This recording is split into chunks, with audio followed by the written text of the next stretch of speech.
Kelly, I'm gonna.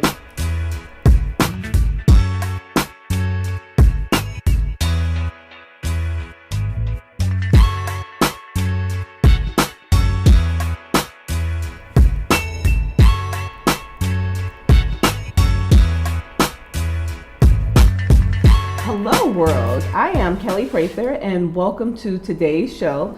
You are watching Kelly's Commentary, and again, I'm Kelly Prather, the host of Kelly's Commentary, and I'm here with my beautiful co-host, Miss LaMonica Duckworth. Hey Monica, how are you? I'm fine, how are you? Thank you for the introduction. Oh, you're welcome. I think it's important for people to know that we're doing this together. We are both students at the Ohio Media School and loving it, absolutely loving it. But LaMonica, today we decided our topic for today is education, and we just left the candidate forum, the NAACP and Prince Hall Mason candidate forum for Cincinnati school board candidates, and that was really interesting. I watched you go live. Oh, I was okay, sitting there good. watching it.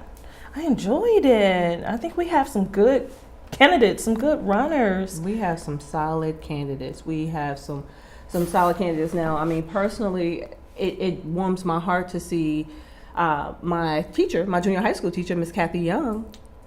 Is that the one with the big hair? No, Miss Kathy was sitting to the far right. She was the second one from the far right.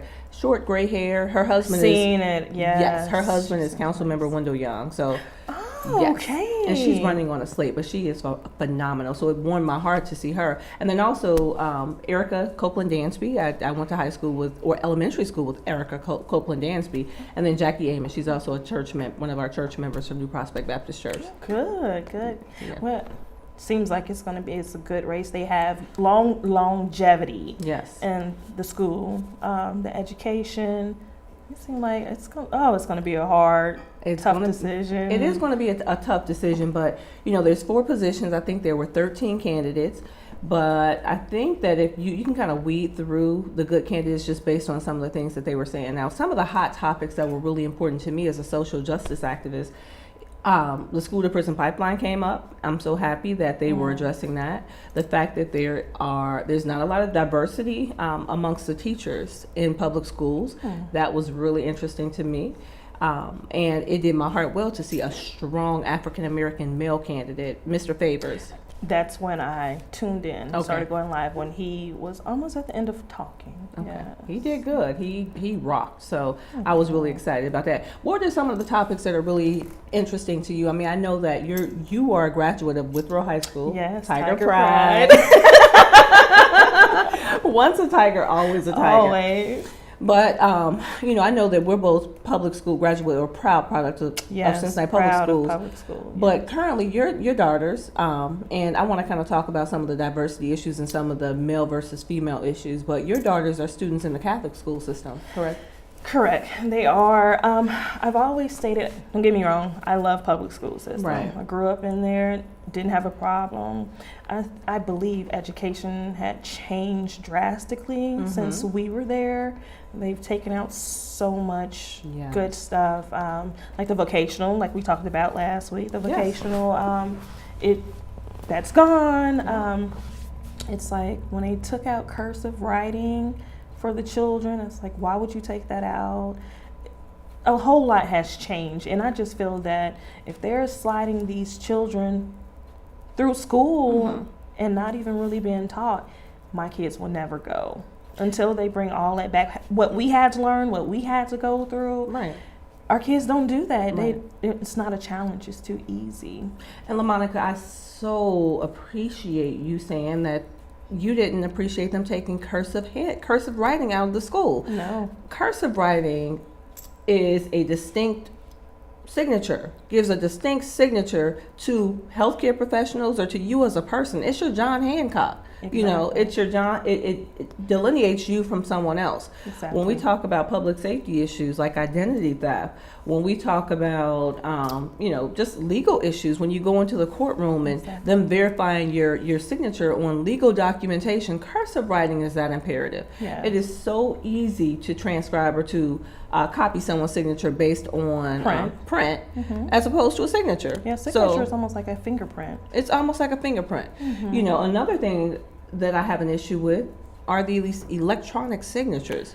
Oh yes, I mean, someone could be signing your signature in the Republic of Congo, and so Exactly. that's an issue. But again, they would have you sign something, and I know that when you go into a lot of the stores, they'll have you sign the keypad, and we sign that without thinking about the dangers associated with that. I know you heard that recently someone hacked into the Equifax credit. Equifax, yes. They said, what was it? A couple of billion people. Yes. That's half of American Social Security information has been compromised. right. So security is a huge issue, and cursive signature is definitely something that we have to bring back. Now, in the Catholic school system, do they still teach? Yes. Thank God. I am so excited. They start them, I want to say first grade. Mm-hmm. But if not first grade, second grade, because I know my now fourth grader, Mm-hmm. she writes extremely well in cursive handwriting. So she knows the thing where it says print, you print, and when it says signature, it's not like, what do I do here? What is Right. this? Now she knows to just sign it, Yes. where opposed to when my now junior in high school at Macaulay, even though they're using laptops, Mm-hmm. they still have to sign, with the pen on there, Right. which it's okay, but at the same time, it's still not her exact signature. Right. But her signature, when she learned cursive handwriting, she was in the second grade, and then they took it out the next year. Okay. So her cursive handwriting is still like a second grader, and it's just like, no, we need that back. And so Mhm. when I took her out of Northwest Public School District, Mhm. and I put her into Catholic school, guess what? She started back learning Okay. cursive handwriting, so it has gotten better throughout the years. Okay. So Well, good. They haven't made those major changes, some of the major changes that they made in the public school system and the Catholic school system. So that's good. And so, which brings me to this point. During the the school board debate, they talked a lot about the students' inability to get into colleges.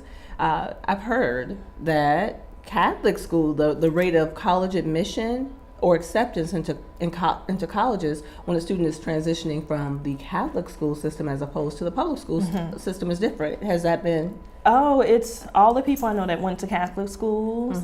Mhm. The rate of them getting into a good college Mhm. is very high. Okay. Just because they said, hey, they look on there and see that they went to a Catholic school. Wow. It's, hey, they got the education. Hey, Wow. they get in. And my daughter is so excited because she's spoken to a lot of people who graduated from public and who graduated from Catholic, and majority of the people from Catholic got into almost whatever college they wanted to get into, and the kids who went to public school either didn't get their first choice of the college that they really wanted to, so they had to settle for either second, third, or just another choice. Wow. That's interesting, especially when you think about the Ivy League colleges, you think about the Harvards, the Yales, things like that. It's kind of like in public schools, they're already stereotyped or stigmatized and not qualified as or considered serious contenders for those colleges. And so that's concerning to me. But at the same time, and this topic came up during the school board forum, that every student is not going to college. We have to understand that everyone, not necessarily because they don't have the ability to transition into college or an institution of higher learning, just because they don't want to, especially with the changing dynamics of the workforce. And so that kind of brings me back to those vocational education programs. I know Kathy Young, she said that that's the premise that she's standing on. She is from that era. She taught, she was an educator for 40 years, and she taught during the era where we had vocational training programs in the school. And so I know this was our conversation before. And so it warmed my heart to hear that there's educators out there, there's people who are interested in serving on the school board who are advocating for that, especially with the changing dynamics of the workforce. Yeah, and I, to bring that back, I don't understand when we have a whole lot of educators in the public school system who still care, who still want the best for our children, who has dedicated so much time to teach our youth and to try to get them in a workforce field. So why not bring all these teachers who are trying to fight for the best for these students and bring back the vocational programs? Because school is not college is not for everyone. That's right. And like we said, some people, if they can't get in there, they need another opportunity besides the education level, because if you bring in the vocational programs back to the school, these teachers who truly care about our children, like I was in a vocational program at Withrow High School.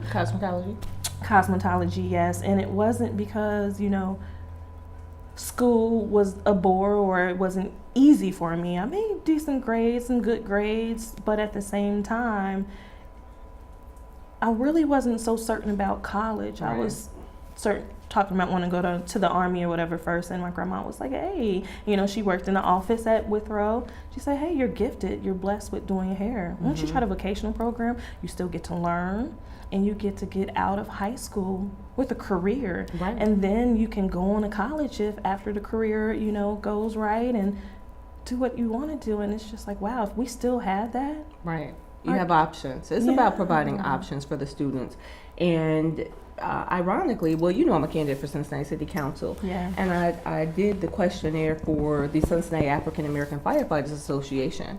And I was excited to hear that there's actually a Student Firefighters Association program within the public school system. So when we think about trade programs, we think about cosmetology, we think about carpentry, we think about, I guess there's an electrical engineering program, a program that helps students transition to be an electrician. But they also have the firefighters program, which I thought was really, really good. And considering that it's obvious based on the admission rate to the Ivy League colleges, the Catholic schools are getting preferential treatment. So with that being said, for students who want to take maybe the firefighter or the police examination, then maybe we should ensure that we have preferential or give bonus points for students who are coming from the inner city, especially as it relates to recruiting minorities and, you know, students from low income or middle class communities, so that they can get into the fire department or into those careers. Because, you know, let's just face it, everyone does not want to go to college. I think I shared with you before that I come from a working class family. My dad retired from the foundry industry. He retired from Buckeye Foundry, and my mom was a stay-at-home mother.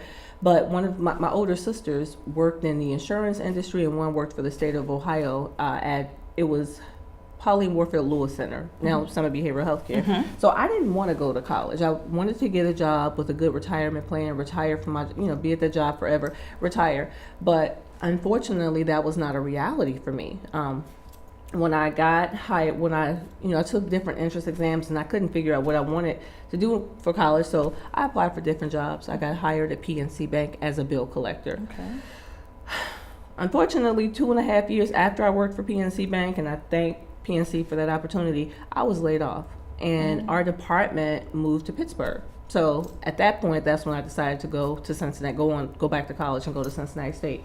But, you know, because I always wanted to own my own home, that's how I initially went to college for real estate. So, you know, you just have to look at the student, just, you know, figure out where they are and what they want to do and encourage them from there. So, but for people who know me, they can tell you I've done a little bit of this, a little bit of that, because you have to constantly reinvent yourself and think about the options. But again, going back to the public school board in that forum, and the fact that Kathy and I think maybe someone else, Mrs. Young, and maybe someone else mentioned those vocational programs, I was excited because, again, everyone's not going to college. Yeah, we need that for our children, because they feel that if they don't go to college, there's nothing else for them to do. They feel that only jobs that they can get is working at McDonald's, you know, working their butt off for no pay. You know, it's not even enough monthly income, even if they work 40 hours plus. Right. To pay, to get by in life. So then they turn to other things, which we do not need our children to turn to anything. We need them to know that there is education. That's right. And if they can't make it to college, there's another way for them to have a career. Right. There's other ways for them to have a career. And then, too, you have to look at some of the things that they're really interested in. I found that in our public school system, if you are thinking about a career track, like healthcare, they want to streamline you into programs like the nurse's aid program. Instead of saying, hey, you can be a doctor, you can be a nurse practitioner, they want to put you into those low-paying jobs. And, it kind of speaks to what they think of the students as people.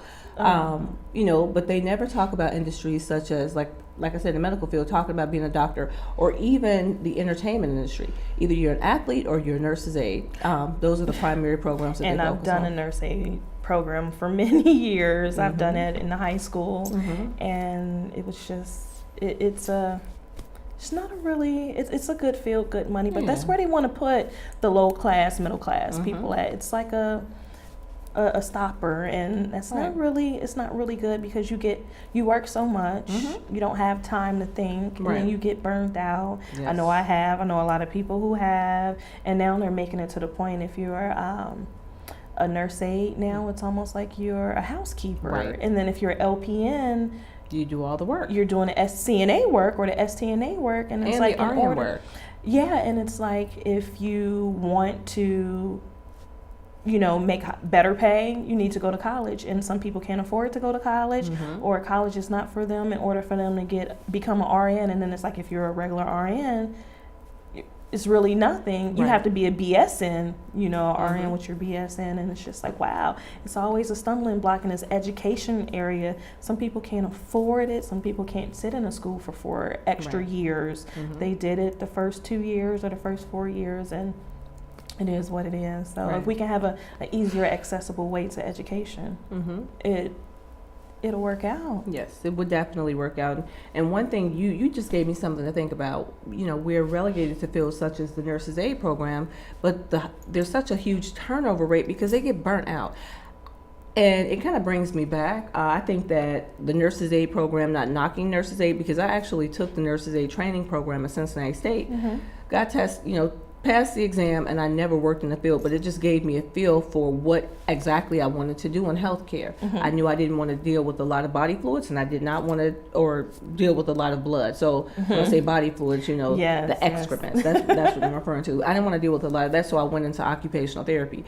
But again, unfortunately, especially in associations or facilities like nursing homes, you get so burnt out. And one of the reasons I am currently into politics is because I know everything is so politically driven. Everything is so politically driven.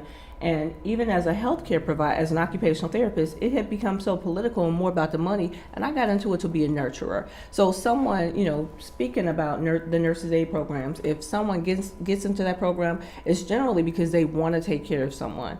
But they get so discouraged as a nurse's aide because they get burnt out. They have 12 to 14 patients to take care of in one shift. So if you have someone who's coming in a 7 a.m. shift, they have to get 12 to 14 people bathed and dressed in time to go to breakfast. That's virtually impossible. Yes, it is, but that's why it's not a good insurance thing neither. Right. Because like I said, they get, and then they work short-staffed a lot, because Yes. once again, it goes for them getting burnt out, so people are not coming to work, Right. as they say, or not even that, it's just the education part, and they don't have no one to teach, to keep these STNAs up to par with the education on how to take care of Right. our elderly or our sick people. And so therefore it's like, well, I'm just gonna give them a bed bath and call it a day, when in actuality they probably haven't had a bath in a while. And so they're not educated upon whatever's wrong with these people. And if you give them a bath, it detoxes a lot of things It too, does. and it doesn't make them that sick. So Right. A good hot shower will detox you mentally, spiritually, and physically. It's just relaxing. And unfortunately, I remember working in nursing homes, and when I would get my hair done or, give me a nice outfit, I would go into work and I would say, it's my shower day. That was the joke. It's my shower day. Yeah. But when you think about that, in nursing homes, sometimes they get a shower once a week or once every other week. It's not, we laugh, but when you think about shower days, really, everyone should be entitled to a shower at least once a day, a good hot shower once a day. But because of, the overstaffing or understaffing, then that's not a reality. We spent a lot of time on this topic, but I kind of one last thing I want to talk about as far as the school board form is the school to prison pipeline and the difference between public school education and Catholic school education. So is that something, do you see the school to prison pipeline even being an issue in the Catholic school system? Oh, wow. One thing about the Catholic school system, I can say I don't see it, but then again, Catholics hide a lot. Sorry, love the Catholic school system. I do, I really do. But Yes. they hide a lot, and so you'll never really know. Just like with the merging of my daughter's school and Mercy. Mm-hmm. The reason why they're merging is for reasons with issues, and they hide it, and then at the last minute it comes out and we still get no answers. But the education is still there. Right. So they're pretty much worried about the education of our youth, of our future. And it's pretty, I mean, it's good, but at the same time, if something was to happen, we need to know about it. Because what if it affects our children's education? But so far, so good. You know, even though changes happen at the last minute, they want to keep it under wraps. Our kids are still getting this good education, and that's what matters to me. As long as my children are still getting the education that they need, they're getting challenged, because it's getting tougher and tougher out here in this world. It And is. you know, so and Yeah, and can I be honest with you? The school to prison pipeline is real. You know, with the fourth grade reading challenge exam, the name slips my mind now. But at fourth grade, if you can't pass a reading exam, that's when they start characterizing you as a good candidate for prison. So just like in most communities, development projects are scheduled 20 years out. Prisons. The development of prisons in rural areas where they'll take them from the inner city and put them out in areas such as Chillicothe, they're planned out 10 to 12 years in advance based on how these students are being characterized. on that test they take, Yes. correct? Yes. On that test, that third grade promise, Yeah, reading and my promise. daughter's a fourth grader now, and I had this conversation last year with all her teachers in the Catholic school system. See, a lot of kids are shy to read in front of people, and they didn't want to because they say, oh, she's so smart. She gets on that computer and she aces that out. But if we ask her to read out loud, she's shy and she acts like she doesn't know what she's reading, so she doesn't speak. Right. And so they're just like, well, and one thing about the Catholic school system, they don't want to fail your kid. Right. They want to push, and they want to make sure, especially when they know your kid is smart. Right. So they talked about that, you know, and they said, so what they do in the public school and in these schools now, if your kid cannot pass this test in the third grade, it can potentially keep them in the third grade. And when they get to the fourth grade, you know, it can potentially just keep them there, and they have like 3 years or something after that. But unfortunately, my daughter came out and she just was shy, but they said it wasn't going to keep her back because her computer skills were to the roof. She answered everything. She just was shy verbally. And once she got it, she passed, and they just said, this is what we need to teach our children. Perfect. Don't be shy. Right. You know, this is your education. Right. And the one thing I can appreciate as it relates to the school to prison pipeline is that apparently they have alternative disciplinary programs. And one thing I know for sure is that students from different cultural backgrounds, they go through, when they do get in trouble, I think the arrest rate, and I've heard research shows that the arrest rate is higher for white students than black students, but they go through the non-committal routes, and African American students make up 95%, especially boys make up 95% of the prison population. So that's interesting. But I have to be honest, and I know that there's some really good Catholic schools out there, and I don't want to stigmatize or stereotype them, but when you said that, you know, they sweep things under the rug. Yes. The one thing I have to say is that I had one of my nephews who went from Taft. He was going and transitioning from junior high school into high school. He got accepted to one of the local West Side Catholic schools, all boy Catholic schools. Okay. And he said the first day he went to school, one of his teachers gave him this look, and he said to him, if you need anything, let me know, in a way that made him feel so uncomfortable that he went to that school and he went home and never went back. He told his mom he was not going to that school. It also makes me think about some of the things I heard about one of the Catholic schools in the West End, where they were saying some of the nuns were having babies and burying them in a certain area. So, you know, and then too, going back to that big scandal where, you know, boys were coming out 20 years later saying that this happened and that happened to them. And, you know, I think that it's good that they have alternative disciplinary programs, but a part of me believe that they have these alternative disciplinary programs because they don't want stuff, that other things that happen to come out. Because normally students are good until something happens to them. A student will act out based on their personal experience, either at home or in the academic environment. Exactly. So, that was a mouthful, and I just think that preferential treatment, when you look at preferential treatment, you have to look and say, well, what are some of these preferences based on? Why am I being rewarded? Is this actually a reward or a punishment? But, Yeah, my daughter looks at that like that at her school. Okay. And, there's it's good education, but when it comes to that, there is a lot of racism hidden behind there. Then, just like your nephew, my child felt that same way. Really? Not all the teachers, but from a couple of certain right. people. And I even had to go, to the NAACP because my daughter was not going to be ran out and, right. stigmatized for who she is. Right. And they want to use her because she's a big asset to the school. So it's just like, no, you fight. That's right. You use your words, and we're going to have this education because that's what you need. But I asked her, did you want to leave? She said, I'm going to leave on my terms. That's right. I'm going to make them appreciate who I am. And then if I'm ready, I will leave. And I'm just like, oh my God, I love her to death. But she's like, oh, got one more year. Education, going to college. I'm just like, yes. yes. Another industry, and I just want to touch on this really quick. I don't know, the program, the radio and television program at OMS is a certificate program, but media is the most important industry in the nation. I know we only have a couple minutes left, but media is the most important industry in the nation. I would like for a vocational program, them to have more vocational programs centered around not only drama, but just the ins and out of media. You have so many people who want to rap, so many people who want to dance. Yes. If they could get to a program like the Ohio Media School or have that implemented into their curriculum, then they could come out and they could be prepared to deal with the competitive entertainment industry. See, and that's another thing where our Catholic and our public schools come into play at.